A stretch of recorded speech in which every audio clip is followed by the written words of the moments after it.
Olá, amigo de Imersão FT, bom dia, boa tarde, boa noite. Aqui é o professor Cassiano, né? Vamos seguir com mais uma live da série Vida de AFT, desta vez com a minha amiga Daiana Pigoso, que é auditora fiscal do trabalho aqui no Paraná, né? A quem eu agradeço o convite, né? Ficamos muito honrados com a tua presença aqui na nossa série de lives aqui sobre a vida de AFT, que é uma oportunidade para o concurseiro, a pessoa que está se preparando para esse concurso que deve existir aí no início do ano que vem, né, e quer se tornar um dos 900 novos colegas que teremos aí em 2024. Então, boa tarde, Daiana, né, eu agradeço demais a sua presença, né, e a gente vai fazer uma conversa sempre focando aí no objetivo que é preparar o candidato para esse concurso, né. E a primeira pergunta que eu sempre faço para os colegas que topam esse momento, né, é perguntar um pouquinho sobre você, como é que você descobriu a carreira de auditor fiscal, qual que é a sua formação. Daiana, se apresenta aí para o nosso público e dá a sua palavrinha inicial. Boa tarde, eu fico muito feliz de estar participando com vocês dessa questão toda do imersão, de estar colaborando e mostrando um pouco do que é a realidade do ser AFT e também de como foi essa história, porque muitas pessoas às vezes se entendem muito longe dessa realidade do conseguir passar no concurso e não é bem assim. Tanto que a minha história ela é bastante diferente. Eu sou formada em enfermagem, trabalhei 9 anos na enfermagem, fiz concursos da área específica, até que num determinado momento a questão de carreira, a questão de salário, a questão de turnos de trabalho, finais de semana trabalhando, plantões, Natal, enfim, eu me incomodei e comecei a querer mudar de área. Fiz um concurso, nessa época comecei a estudar para o INSS, estudei por 6 meses para o INSS, tinha um concurso que estava para sair, passei para técnico de seguro social, estudei sozinha, peguei material, porque era para técnico, então era nível de 2º grau, ele tinha um assunto que eu conseguia estar acompanhando, conseguia estudar, passei, e no primeiro ano que eu ia fazer, que eu estava trabalhando no INSS, começou essa conversa de que sairia o concurso para auditor fiscal do trabalho. Aí a primeira questão foi, você não passa, porque ninguém de enfermeira passa por um concurso a nível de 2º grau e vai conseguir passar por uma carreira como auditor fiscal do trabalho. Aí foi o primeiro estupim para eu tentar passar, porque assim, a gente tem que ter, parece que alguém te instigar a dizer você não vai, e você fala, não, eu vou tentar. Aí você tem que estudar, não tem outra forma. Até uma questão legal da questão do imersão é o fato do auxílio de alguém que te direcione. Porque como eu não era da área específica, então eu estudava antes de trabalhar, fazia a minha carga horária, voltava para casa, dormia 1 hora e trabalhava e estudava então até meia-noite, enfim, até a hora que eu aguentasse. Eu fazia essas videoaulas, eu fazia meus resumos e questões de concurso, deu dúvida, voltava para o resumo não respondia, voltava para a videoaula. E eu acredito que se não fosse ter alguém que me direcionasse nas questões, até por não ser formada em Direito, eu não teria conseguido fazer a prova. O primeiro ponto, acho que foi esse, né? A questão da dedicação. Ter alguém que te acompanhasse, foram videoaulas de cursinho também, que me auxiliaram. Fazer uma organização da forma que eu me entendia, como que eu conseguia estudar. Então, para mim, como que foi? Foi videoaula, resumo e questões, sempre nessa sequência, concluí uma disciplina, passava para a próxima. E eu tive uma sorte grande, digamos assim, que sempre foi a ESAF que fazia as provas, sempre. E no ano que foi sair minha prova, no dia quando saiu o edital, foi o SESC. Então, cinco matérias que já eram do edital anterior saíram, e 5 matérias novas entraram. E isso me deu um degrau para conseguir acompanhar aqueles que estudavam há mais tempo. Acho que estudei por volta de 8 meses, nesse ritmo assim, diário, de muitas horas de estudo. Então, essas matérias que ninguém também tinha estudado estavam do zero como eu. Então, isso também me deu uma margem para conseguir alcançar. E, é claro, contar que caia questões, que você também tenha mais habilidade para responder, mais facilidade, enfim, mas foi essa a trajetória. Então, eu saí da enfermagem, concurso de enfermagem e INSS para chegar no auditor fiscal do trabalho. Sim. Como você falou, né, sempre tem uma pitada de sorte em concurso público, né? De repente a prova, a banca vai para um lado que você tem mais afinidade e isso te dá uma vantagem. No teu caso, você se igualou a outros candidatos que estavam se preparando há mais tempo, né, por conta dessas matérias novas que caíram lá em 2013, né, que foi o seu concurso, né? Eu lembro que a prova de 2013 ela teve um foco bastante grande na área previdenciária, né? E eu imagino que você estudou isso nos seus concursos anteriores, né? Isso acabou te ajudando um pouquinho, né? Não, isso facilitou bastante, porque eu tinha tanto estudado para o concurso do INSS, como eu convivia com a matéria do direito previdenciário, né, diariamente no trabalho. Então, isso me deu essa vantagem para conseguir fazer a prova. Vantagem, não diria vantagem, mas eu consegui alcançar aquelas pessoas que vinham estudando, assim como essa questão de estar estudando as matérias que chegaram como novidade quando saiu o edital. O edital saiu em junho ou julho, e a prova em outubro, e foi esse tempo que todos tiveram para estudar essas 5 disciplinas. E as básicas, na verdade, todo mundo tinha uma bagagem, mas são matérias que todos já vêm estudando há mais tempo. Então, esses eu não estava tão atrás, eu consegui também estar acompanhando. E, por fim, o direito do trabalho foi essa metodologia que me auxiliou a estar conseguindo responder as questões, né? Essa metodologia que eu percebi que para mim facilitava, me organizei e consegui responder as questões da prova. Isso, essa questão de saber estudar também é muito importante, né? Você falou de mesclar, né? Sempre as videoaulas com material escrito e a resolução de questões, né? E esse tripé, ele é muito, muito importante, né? Que muitas vezes alguns candidatos ficam bitolados só numa forma de estudar, só lendo, ou só vendo aula, e talvez a mescla, né, de diferentes tipos de aprendizagem talvez tenha um resultado mais efetivo. Acho que é uma dica importante, né, para a pessoa que quer estudar para o concurso saber dosar essa mescla e não ficar só com uma coisa, né? Realmente procurar várias maneiras de aprender o mesmo assunto me parece ser mais efetivo. Com relação a SST, você tinha algum conhecimento prévio, assim, a segurança, saúde e trabalho, ou você aprendeu para o concurso? Como é que foi? Absolutamente nenhum.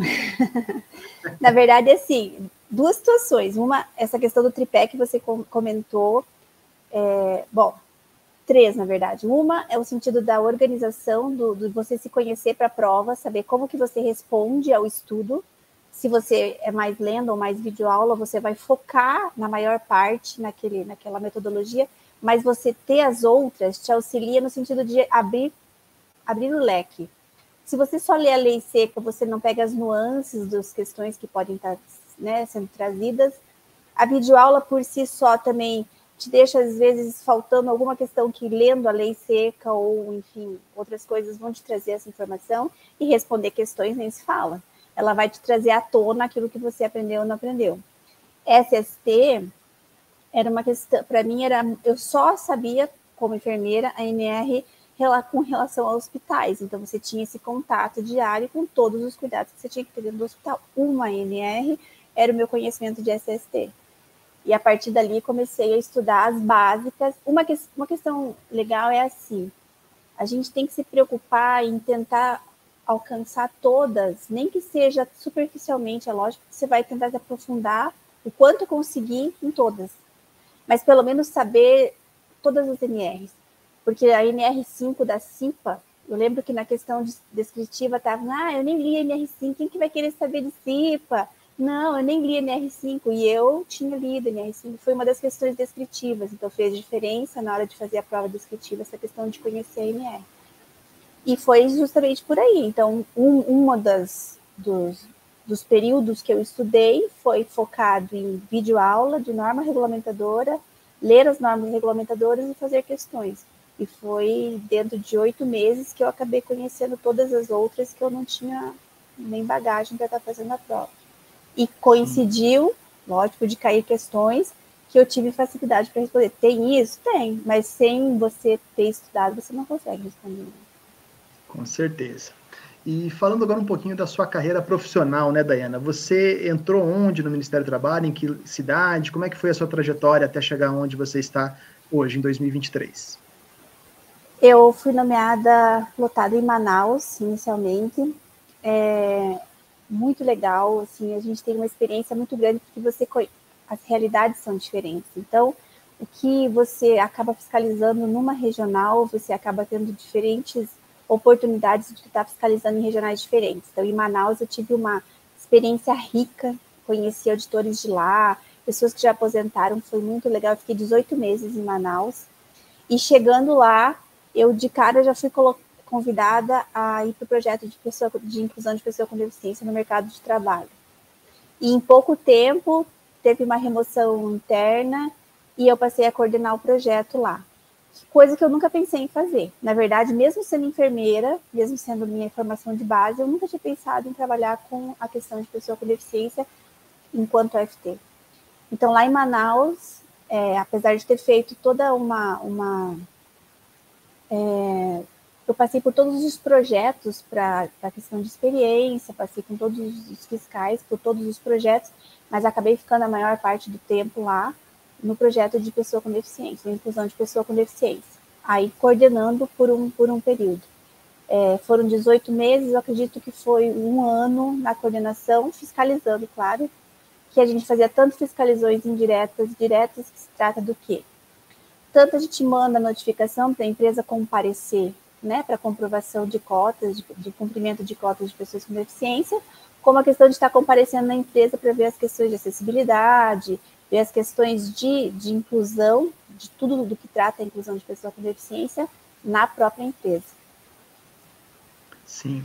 E a gente vai falar um pouquinho mais sobre essa questão da inclusão da pessoa com deficiência, que eu sei que é um assunto que você trabalhou muito, não só no Amazonas, mas também aqui no Paraná, né? Mas uma questão que volta e meia perguntam para nós, né, embora seja algo preconceituoso, algumas candidatas têm essa dúvida, né?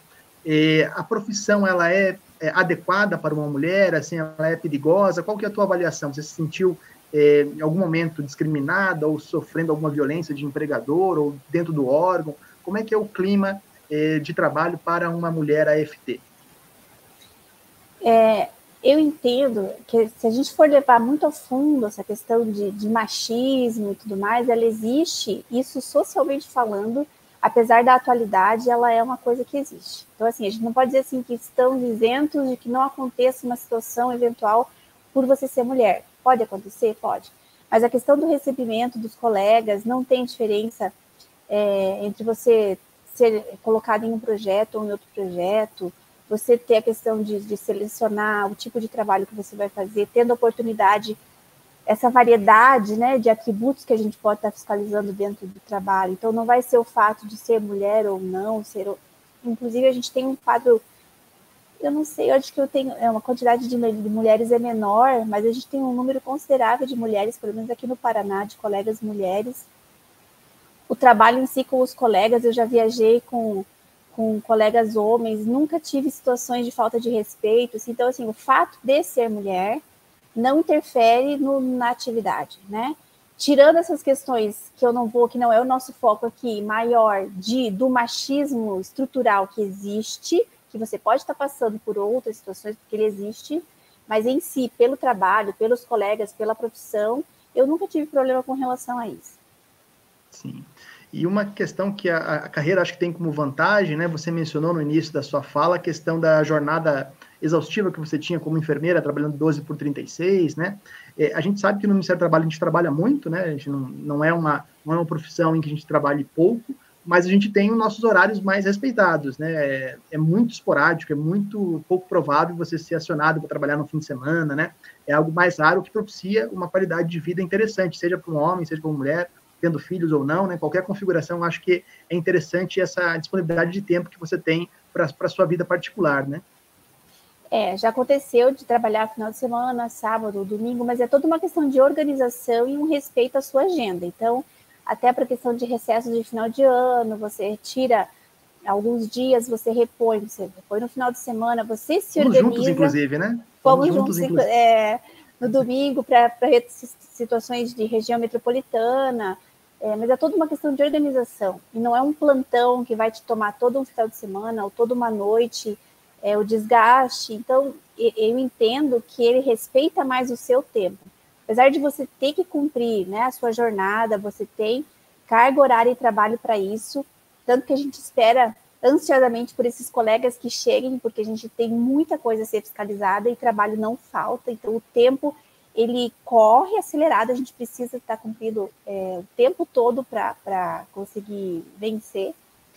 mas ainda assim ele é um trabalho que respeita a sua agenda e você tem antecedência nas questões que você precisa fugir do protocolo das 8 horas semanais. Então, precisou trabalhar sábado ou domingo, ou até à noite, se você for fiscalizar informalidade em algum comércio que tenha um atendimento noturno e você precise ir à noite, vai ser com antecedência, vai ser respeitando a sua organização.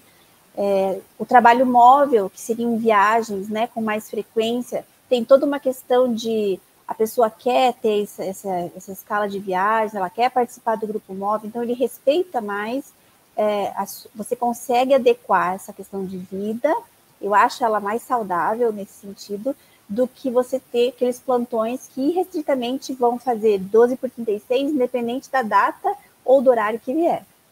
Sim. A gente sempre fala nas nossas falas aqui no Imersão FT que a nossa carreira ela é muito dinâmica, né? E ela comporta basicamente tudo, né? Desde o home office completo, né? Que é basicamente onde você está agora, a gente vai falar disso logo mais, né? Até a questão da pessoa que quer viajar todas as semanas do ano, praticamente, né? No grupo móvel de trabalho escravo, de trabalho infantil ou em outras áreas, né? Então, existem tantas opções na carreira e geralmente as pessoas não estão nessas áreas obrigadas, né? Então, quem está no home office está nisso porque quer, quem está viajando o Brasil inteiro está nisso porque geralmente quer, né? Não existe uma imposição, né, do órgão, da estrutura, de cúpula do Ministério para forçar alguém a fazer algo que não é do seu desejo, né? Então, independentemente da formação e da vontade particular, sempre há como combinar os interesses, né, do Estado, né, por meio da necessidade do serviço, e o interesse do auditor fiscal do trabalho. Então, sempre há essa conjunção de interesses que normalmente dá um bom resultado, um resultado que não é um sofrimento particular para ninguém, né, para nenhum AFT. Você falou um pouquinho sobre a questão da inclusão da pessoa com deficiência, né, que é algo que você fez lá em Manaus e também fez aqui em Curitiba, né? Esse é um projeto bastante importante, né? Uma das bandeiras do órgão é a inclusão da pessoa com deficiência. Como é que seria na prática essa fiscalização? Falando em síntese, assim, como é que se daria essa fiscalização? O que é verificado? Qual que é o objetivo dela? Eu acho um projeto espetacular. Assim, ele tem uma abrangência muito grande e uma necessidade de estar atuante o tempo todo, porque a discriminação existe. Então, assim, para você ter as pessoas com deficiência, com oportunidade de trabalho, precisa ter a fiscalização. Não só no sentido da contratação dessa pessoa com deficiência, mas no sentido de acessibilidade. Então, o projeto é muito amplo. A gente precisa trazer as empresas e, primariamente, iniciar sabendo quantas pessoas com deficiência ela tem no seu grupo, né? Empresas a partir de 100 empregados, elas precisam começar a ter essas pessoas com deficiência no hall de empregados. E a partir disso, não está cumprindo cota, né? Seja essa reserva legal de cargos de 3, 4, 15 ou 20 pessoas que deveriam estar no quadro, você precisa avaliar o que está acontecendo. Então, você acompanha essa empresa e ajuda a fazer essa análise. Geralmente, o não cumprimento de cota, existe uma falta de uma política de inclusão. Então, já se tem toda uma questão de falta de acessibilidade atitudinal, primariamente. Então, você oferecer uma vaga, estou procurando pessoas com deficiência, mas daí você não oferece acessibilidade na função, que seja estrutural, você não dá condição alguma para essa pessoa se quer chegar na vaga, ou chegando, você na entrevista já tem toda uma questão de não recebê-la, de não aceitar as limitações funcionais. Você, apesar de estar oferecendo uma vaga para a pessoa com deficiência, você está oferecendo uma vaga que requer aptidão plena. Você não aceita que a pessoa enxergue mal, ouça pouco, ou essa pessoa tem uma limitação de mobilidade. Então, existe uma falsa intenção, às vezes, de contratação. E dentro dessa fiscalização, a gente tem um crescimento nessa avaliação, de perceber não só o número em si. Então, você não contrata, você não tem tantas pessoas contratadas. E quando você pega uma empresa que tem esse intuito real de contratação e percebe toda essa discussão maior, você consegue desenvolver e fazer com que ela contrate e essas pessoas permaneçam no campo de trabalho. Porque a intenção maior é que essas pessoas tenham autonomia, né? Então, elas têm autonomia financeira, tem a questão de autoestima, a questão familiar, isso envolve um projeto bem maior. E além da fiscalização em si, porque essa fiscalização ela inicia, geralmente, trazendo a empresa para uma conversa e acaba tendo que ir até a empresa para fazer uma avaliação maior sobre a acessibilidade na empresa, conhecer os funcionários, conhecer as funções e tem inúmeras situações que a gente pode estar avaliando, como também você pode estar indo diretamente na empresa já para estar avaliando a questão direta de acessibilidade, que hoje em dia já não deveria nem estar mais em discussão, mas é uma coisa que a gente tem muita dificuldade, assim, e tem muita empresa que coloca empecilho para não estar trazendo essa pessoa com deficiência para dentro das suas funções. Então, a gente precisa do FT trabalhando nesse atributo. E, além disso, a gente tem que estar sempre fazendo elos, alianças com outros órgãos, né? Então, você conversa com o Cine para ver as sessões de quantas pessoas estão cadastradas em busca de emprego, você conversa com o INSS para saber quantas pessoas estão em processo de reabilitação, até porque o reabilitado vai também entrar para a cota, para a reserva legal de cargos. Você acaba conversando com o Ministério Público do Trabalho, quando uma empresa se mostra, né, que está agindo com discriminação contra a inclusão de pessoas com deficiência.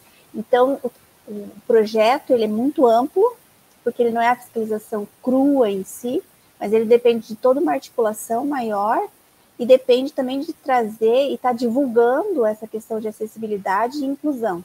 Porque algumas pessoas pecam por não conhecimento, que apesar de a gente parecer que hoje em dia não se pode dizer que não se sabe o que é uma pessoa com deficiência, o que é acessibilidade, o que é a discriminação, e tem aquelas pessoas que fazem a omissão, né? Dizem que não sabem e acabam fazendo a discriminação de qualquer forma.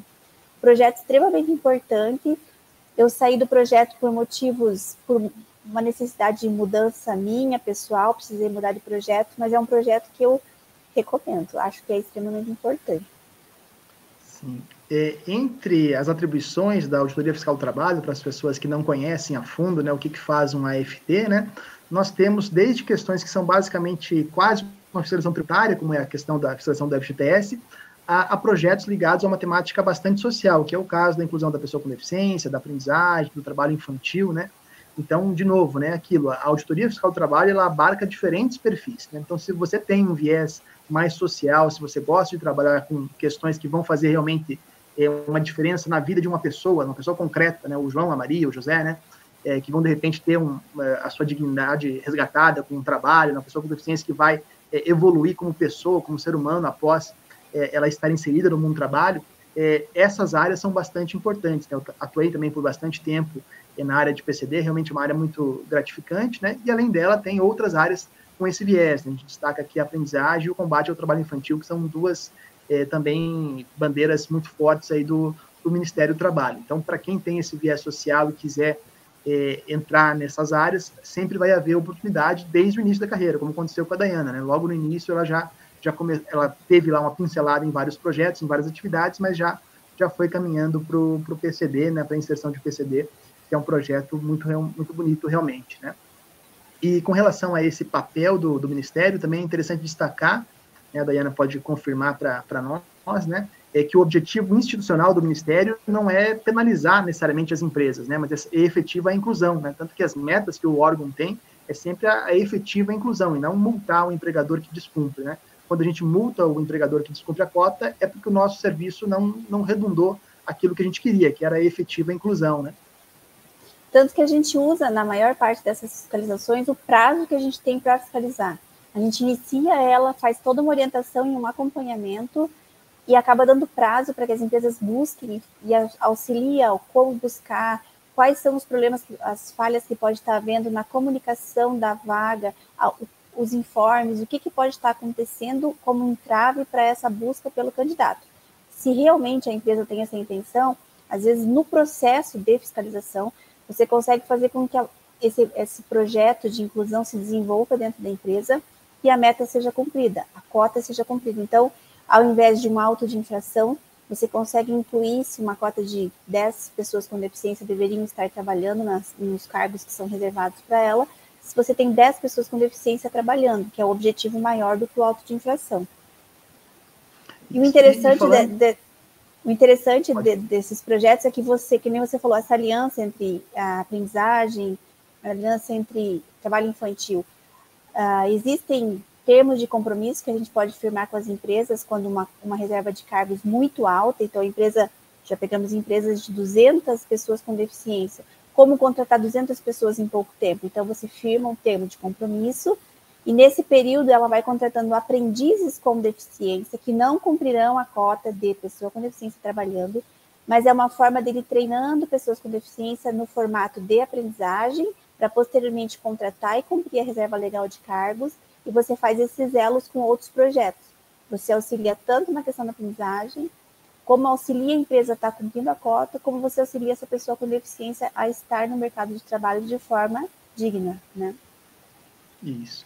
Você mencionou auto de infração, a gente pode passar aqui para um outro assunto da conversa, né? Que o AFT, vez ou outra, ele vai ser obrigado, né, impelido pela legislação a lavrar um auto de infração quando ele constata um descumprimento de qualquer norma trabalhista, né? E sempre há uma pessoa que vai analisar esse auto de infração, e hoje, né, a Daiana tem esse papel, né, de ser uma analista de processo, uma analista de autos de infração que são lavrados por outros colegas, né, e que em sede de defesa administrativa ou recurso administrativo passam para uma análise por parte do órgão, né?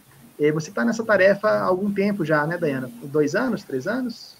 Eu Ou estou mais? 2022, 1 ano e quase 2, vai fazer Quase 2 anos 2, né? agora. Isso. Como é que é essa atividade, assim, explicando de maneira geral para quem nos assiste? Então, assim, participei de um concurso interno, né? Teve vagas para analistas, e por questões minhas particulares, eu precisava ter um pouco dessa questão do trabalho remoto, onde você tem uma carga de trabalho, e você consegue distribuir durante o dia, então os seus horários ficam um pouco mais maleáveis.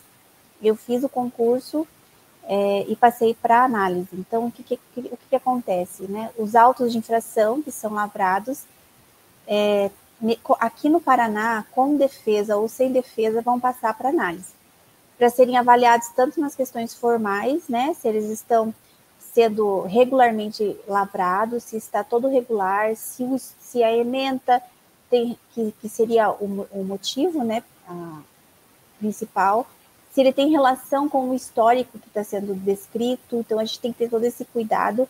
Então, se não tem defesa, a gente vai ver se o auto de infração está conforme ele deve ser, se o formato dele, se a forma está ok. E se ele tem defesa, a gente vai ler o auto de infração, vai ver o que o auditor fiscal do trabalho descreve, se a ementa tem relação com o histórico, se ele está todo legal, e vai receber a defesa e vai ver o que a defesa está colocando.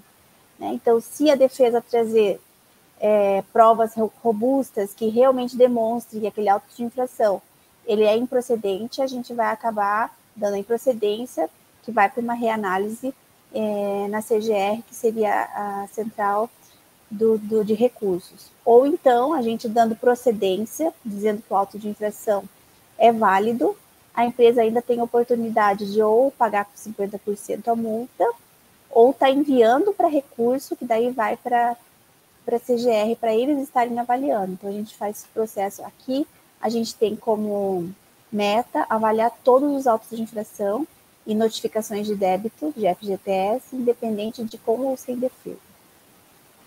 Esse trabalho, eu imagino que envolva bastante raciocínio jurídico, né? Você, como sendo uma pessoa que não é da área do direito, você teve alguma dificuldade? Você diria que isso é para qualquer formação ou depende do perfil? O que você diria? Eu diria que tem condição. Às vezes você tem um pouco de dificuldade em alguma coisa quando foge do tema objetivamente, né? Porque quando você trata de um auto de infração, de norma regulamentadora, elas são bastante específicas nos seus itens. Quando trata de um auto de infração, para mim, de pessoa com deficiência, independente da forma que ele vem à defesa, eu consigo ter facilidade, até porque eu trabalhei, no total foram anos nesse projeto. Quando vem um auto que foge um pouco, às vezes você tem que buscar. O maravilhoso do analista é que você lê todos os atributos, você lê todas as normas e às vezes você tem que buscar normas outras. Você tem que ler o Código Civil também, você tem que ver até que ponto. E o interessante é que dentro do grupo, qualquer dúvida que tenha, existem pessoas que dão suporte. Então, você não fica sem suporte. Então, assim, eu não estou como enfermeira fazendo análise de questões de direito aleatoriamente.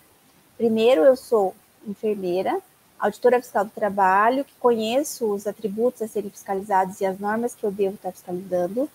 E quando foge da questão de eu não consiga dar uma resposta objetiva, tem pessoas a quem a gente pode recorrer, tanto aqui no grupo do Paraná, como a gente tem a CGR em Brasília, que está sempre dando retorno para a gente aqui.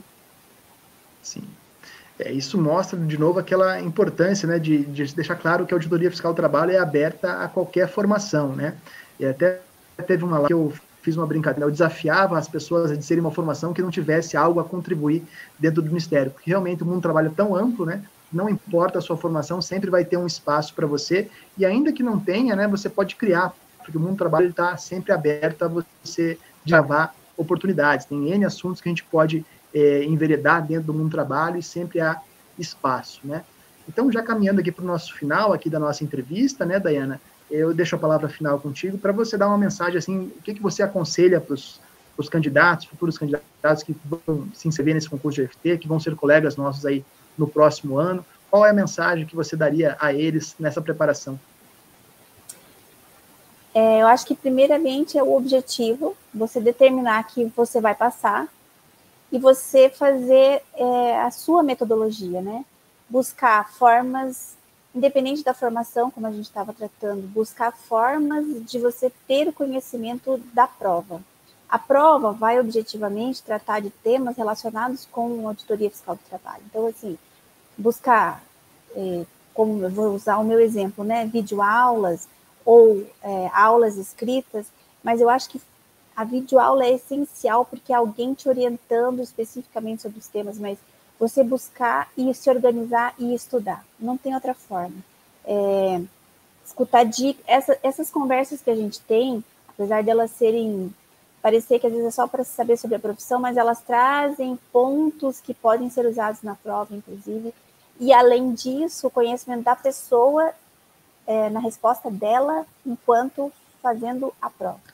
Então, né, se a pessoa fica nervosa, a questão do autoconhecimento. Então, autoconhecimento, organização e estudo essencial, acho que é isso. E pôr na cabeça que vai passar. Não dá para você começar, parar, faz independente do tempo que a pessoa tem. Mas eu não tenho tempo para estudar. Estude 1 hora por dia, estude 2. Quando dá, estuda 3, hoje não deu. Mas mantenha um ritmo dentro daquilo que você tem. Todo mundo, cada um tem uma situação específica, e dentro daquilo que a pessoa tem, ela pode estar colocando o estudo para conseguir fazer a prova. É isso aí. Então, eu agradeço imensamente a gentileza da Dayana, né, de fazer essa conversa com a gente, para mostrar um pouquinho como foi a sua preparação e como foi a sua trajetória na carreira de AFT até o momento, né? A gente falou de alguns pontos importantes, né, que é a inclusão da pessoa com deficiência, a questão da análise de processo, falamos sobre a questão, né, do que é ser uma AFT mulher, né, mostramos que isso realmente não é qualquer impeditivo, né, que realmente não há qualquer barreira por conta do gênero, né. Então, eu agradeço demais a atenção e ficamos aqui à disposição, aqui no Imersão AFT, para qualquer comentário, e caso vocês entendam que a Imersão AFT pode fazer parte do seu projeto de preparação para esse concurso, conheça mais o nosso perfil, a nossa plataforma, né? E a gente está à disposição visando a sua aprovação no concurso do ano que vem. Então, muito obrigado pela atenção, muito obrigado a todos e até uma próxima. Tchau, tchau.